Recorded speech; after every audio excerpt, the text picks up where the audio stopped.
शरद sir हमारे साथ जुड़े हुए हैं। शरद सर, आपने एक्साइड, मुझे याद है कि आपने बताया था जब 400 रुपये की रेंज पर था।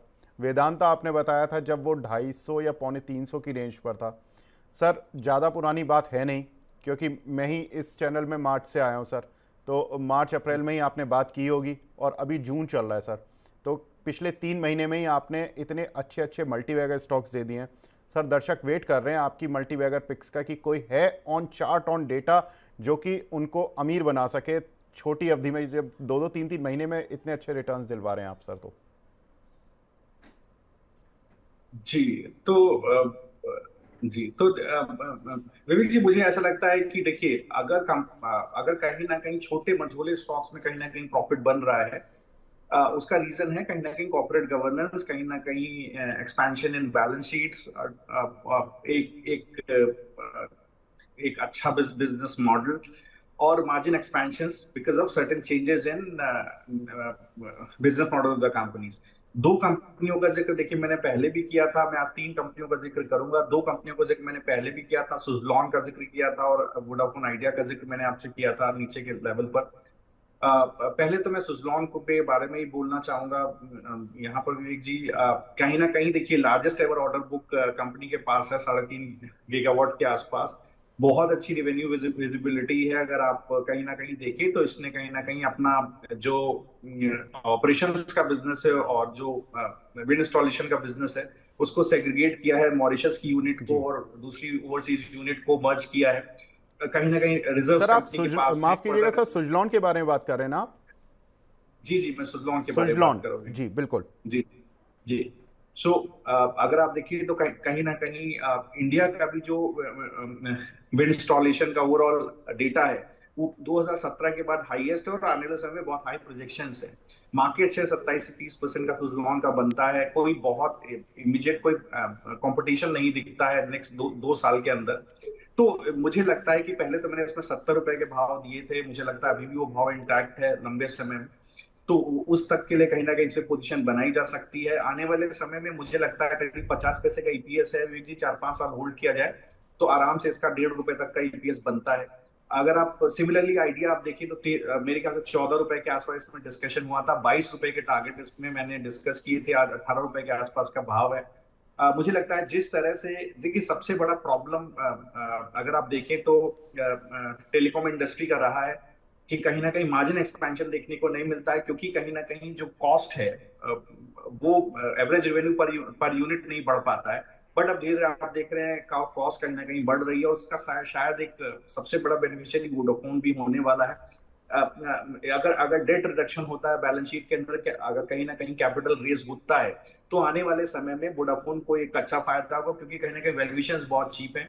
तो 22 रुपए का भाव तो विवेक जी होता ही होता है। मैं थोड़ा सा इस प्राइस को रिवाइज करना चाहता हूँ 29 रुपए की तरफ, 29 रुपीज की तरफ। तो सर 3 से 4 क्वार्टर होल्ड करें, मुझे लगता है कि यहाँ पर जरूर आपको एक बार जो है ये प्राइस देखने को मिलेगा। तो ये दो स्टॉक्स हैं। तीसरा स्टॉक मैं और देना चाहता हूँ सर विवेक जी, पहले बिल्कुल चला पहले नहीं सर, है। वोडाफोन आइडिया आपने 22 रुपये से टारगेट बढ़ाकर 29 रुपये कर दिया। आई रिमेंबर आपने 14 रुपये पर दिया था। अगर ये एफ एंड ओ में किसी ने लिया है तो 40,000 का लॉट है, उसकी तो आज पार्टी हो रही होगी। और अगर अभी भी कोई लेना चाहता है तो 11 रुपये ऊपर आप पार्टी फिर ड्यू करा रहे हैं उनकी। 18 रुपये की रेंज पर चल रहा है इस समय, जुलाई कॉन्ट्रैक्ट इसका आ रहा है 18 रुपये 35 पैसे। तो 18 रुपये 35 पैसे से अगर आप 29 रुपये का टारगेट दे रहे हैं, आप सर कैश का ही टारगेट दे रहे हैं ना? जी जी, मैं सिंपल कैश का टारगेट दे रहा हूँ जी, मैं इन्वेस्टमेंट के हिसाब से दे रहा हूँ। अगर कोई पोजीशन फ्यूचर्स में रखता है तो रोल ओवर कर सकता है।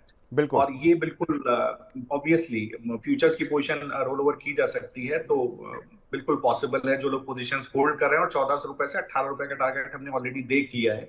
अभी बिल्कुल। भी मुझे लगता है कि इस पर्टिकुलर निफ्टी के रन में कहीं ना कहीं ये मार्केट में थोड़ा शॉपी रह सकता है, नॉइज हो सकती है, बट ये 22 रुपए की तरफ जाएगा और मुझे लगता है आने वाले समय में 3 से 4 क्वार्टर में 29 रुपए के कम से कम भाव आपको वोडाफोन में खुलते हुए दिखाई देंगे।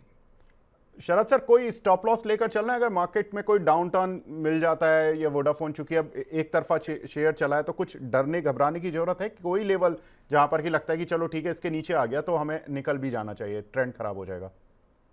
जी, देखिए ऐसा है, कहीं कहीं ना कहीं वही भाव कहीं कहीं ना कहीं 14 रुपए 30 पैसे के पास इसका बेस बना हुआ है। ओके। लेकिन अगर कोई कैश में है विवेक जी, कैश का ही ट्रेड करना चाहिए। मुझे लगता है फ्यूचर्स का ट्रेड क्योंकि चॉपी रहेगा तो आपको होल्ड करना पड़ेगा सर, ये बहुत इंपॉर्टेंट है। अगर किसी ने 14 रुपए पे लिया है और वो चॉपीनेस बर्दाश्त कर सकता है, बिल्कुल सर 22 रुपए तक आप बिल्कुल उसको कैरी कर सकते हैं। किसी ने 80 पास लिया है, 15 रुपए उसके बाद लिया, तो थोड़ा सा मुझे लगता है कैश में पोजीशन बनाइए।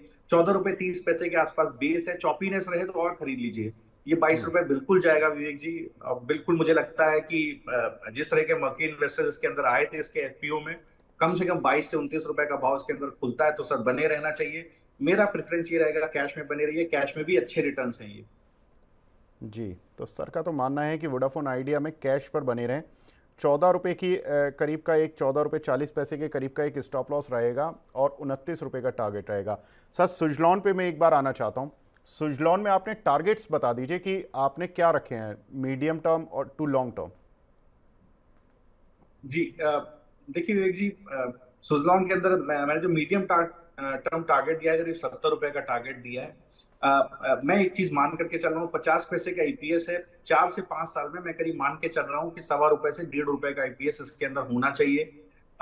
बिल्कुल आप समझ सकते हैं कि अगर 3 टाइम होता है ईपीएस तो किस तरह की स्टॉक के अंदर ग्रोथ होती है। स्टॉक 8 to 10 टाइम्स भी हो सकता है, हमको लगभग 300 से 500 रुपए के भाव भी इसके अंदर दिखाई दे। मुझे याद पड़ता है विवेक जी, मैंने जेएसडब्ल्यू एनर्जी का कहीं ना कहीं पहले 50 रुपए के आसपास से स्टॉक ट्रैक करना शुरू किया था। और देखिए किस तरह के मैनीफोल्ड रिटर्न स्टॉक के अंदर देखने को मिले। तो इस तरह के स्टॉक्स में देखिए कहीं ना कहीं जब कभी बिजनेस के अंदर ऑर्डर बुक स्ट्रांग होती है और कहीं ना कहीं मार्जिन एक्सपेंशन होता है, तो और आसपास कंपटीशन नहीं होता है या होता है उसके बावजूद भी आपके मार्जिन एक्सपैंड होते रहते हैं, तो देखिए स्टॉक पे किस तरह के असर देखने को मिलते हैं। तो मुझे लगता है सर इसके अंदर बिल्कुल मैं मान के चल रहा हूँ कि लॉन्ग टर्म में करीब 3 से 4 साल का विजन रखिए, तो हो सकता है 500 रुपए के आसपास भी आपको स्टॉक दिखाई दे जाए, तो कोई बहुत अतिशयोक्ति नहीं होगी। सर आजकल पता नहीं क्या हो रहा है, जो टारगेट्स मिल रहे हैं वो इतने ज़बरदस्त मिल रहे हैं। परसों में कुश जी के साथ बैठा था, उन्होंने आइडिया वोडाफोन का टारगेट दिया 84 रुपये।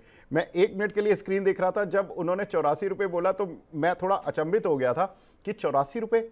आज आप सुजलॉन का टारगेट दे रहे कि 2 से 3 साल 500 रुपये। और मतलब बिल्कुल है सर। आपने एक जो मीडियम टर्म का टारगेट दिया 70 रुपये, वो भी है। तो जो दर्शक सुन रहे हैं, और क्योंकि सवाल बहुत आते हैं सर सुजलॉन और वोडाफोन आइडिया पर, काफ़ी सवाल आते हैं और दर्शक इसको सुनना भी चाहते हैं, तो वोडाफोन आइडिया का टारगेट सर ने दिया है 29 रुपये। एक बार मैं पीसीआर टीम से रिक्वेस्ट करूंगा वो प्लेट एक बार दर्शकों के लिए दोबारा दिखा दें वोडाफोन आइडिया की। तो 29 रुपये का टारगेट सर ने वोडाफोन आइडिया का दिया है और सुजलॉन का पहला टारगेट दिया 70 रुपये फॉर द मीडियम टर्म। और लॉन्ग टर्म टारगेट जो 2-3 साल रख सकते हैं, क्योंकि कंपनी डेट फ्री हो रही है। सर ने कहानी भी बताई कि कंपनी किस तरह से अपनी ईपीएस को पॉजिटिव साइड पर लेकर आएगी, यानी अर्निंग पर शेयर, प्रॉफिट बढ़ेगा तो अर्निंग पर शेयर बढ़ेगी। उसके लिहाज से सर ने बताया कि ये शेयर 500 रुपये तक भी जा सकता है, यानी कि यहाँ से करीब करीब 10 गुना हो सकता है। शरद सर मज़ा आ गया सर आपकी आज मल्टी बैगर पिक को सुनकर। सर कुछ और कुछ शेयर करना चाहते हैं क्या? जी विवेक जी, देखिए मैं आपको बताऊं, जब मैं टाटा पावर को, अडानी पावर को 27 रुपए 20 रुपए के आसपास जिक्र कर रहा था, जिस दौरान रिकमेंडेशंस दे रहा था, मुझे वास्तव में उम्मीद नहीं थी। जब आईआरएफसी पीएफसी को हम लोग 100 रुपए 80 रुपए के आसपास देख रहे थे, जेएसडब्ल्यू एनर्जी को 50 रुपए के आसपास देख रहे थे, फ्रैंकली उम्मीद नहीं थी विवेक जी कि जिस तरह के मैमथ रिटर्न्स देखने को मिले। 125 रुपए के आसपास कहीं ना कहीं टाटा मोटर्स का को मैंने एनालाइज करना शुरू किया था और डिस्कस करना शुरू किया था। जिस तरह के मूव्स देखने को मिले विवेक जी, देखिए टर्न अराउंड स्टोरीज होती हैं। जब कभी बिल्कुल। कंपनी के प्रोडक्ट्स के लिए एक मार्केट, एक परफेक्टली कॉम्पिटिटिव मार्केट बनती है, कहीं ना कहीं डुओपोली बनती है या एक परफेक्टली कॉम्पिटिटिव मार्केट बनती है, मार्जिन एक्सपेंशन होते हैं, तो एक अच्छा कॉर्पोरेट गवर्नेंस होता है। तो इसी तरह के देखिए मल्टी बैगर आपको बाजार में देखने को मिलते हैं सर, तो कोई दो राय नहीं है। एक और स्टॉक मैं आपको शेयर करना चाहता हूँ, मल्टी बैगर के हिसाब से नहीं, बट मुझे लगता है कि बहुत जल्दी उसके अंदर एक मूव आएगा, बड़ा मूव आएगा। तो अगर आप मुझे अलाउ करें तो एक स्टॉक और मैं शेयर करना चाहता हूँ बिल्कुल जी। सर बिल्कुल।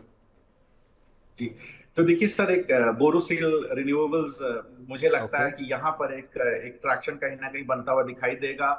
आप देखिए तो कहीं ना कहीं सेल्स वॉल्यूम में एक बार इंक्रीज हमें देखने को मिला था।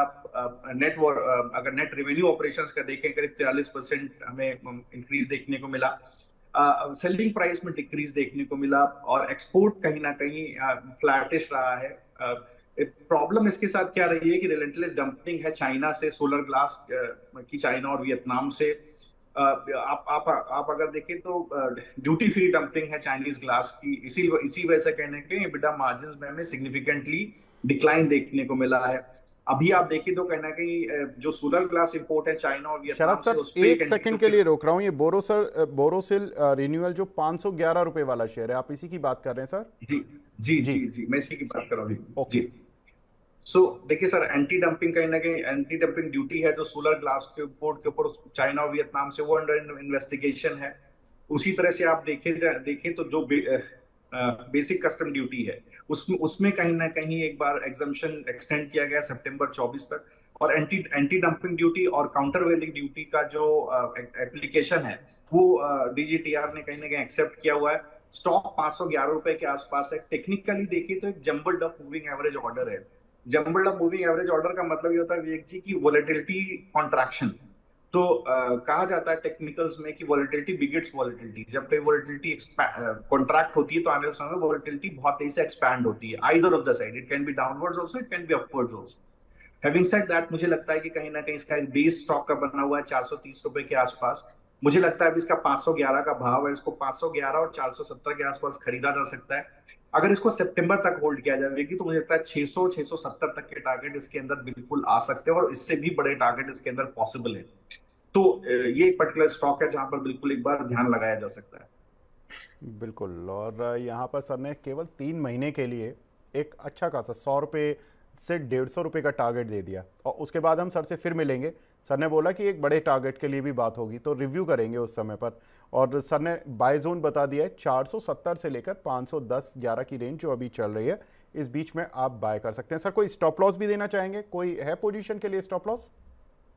जी, पर्टिकुलरली इस पोजीशन का स्टॉप लॉस 400 रुपए के आसपास आता है विवेक ओके। जी, क्योंकि देखिए कई बार ऐसा होता है कि ब्रेकआउट और ब्रेकडाउन फॉल्स होते हैं।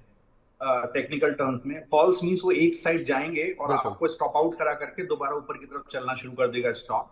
तो थोड़ा सा स्टॉप लॉस डीप देना पड़ता है। इसके लिए मैंने 400 रुपए का स्टॉप लॉस दिया, क्योंकि इन्वेस्टमेंट ग्रेड का स्टॉक है, मैं ट्रेडिंग पर्सपेक्टिव से नहीं दे रहा हूँ, इसलिए मैं थोड़ा स्टॉप लॉस इसका डीप दे रहा हूँ। कई बार फॉल्स ब्रेकआउट ब्रेकडाउन आते हैं और इसके बाद पोजीशंस काट के वो दोबारा अपने डायरेक्शन में चलना शुरू कर देते हैं। तो उसको उसको बचाने के लिए स्टॉप लॉस थोड़ा डीप है। लेकिन आप अपना बाय लेवल 470 के पास ही रखें, 470 खरीदें, या भी आपको थोड़ा खरीदना हो खरीदें। 400 रुपए पर स्टॉप लॉस रखें। आप आने जी वाले समय आप देखिएगा 600 670 और उसके ऊपर भी स्टॉक आपको देखने को मिल सकता है। बिल्कुल। और जैसे जैसे हमारे साथ अब मल्टी बैगर आइडियाज़ जुड़ रहे हैं, दर्शक भी जुड़ रहे हैं, और इस समय 280 से 300 लोग के बीच में हमारे प्रोग्राम को इस समय लोग देख रहे हैं। जब हमने स्टार्ट किया था आज, तब उस समय करीब 200 लोग जुड़े हुए थे, और लगातार लोग जुड़ रहे हैं।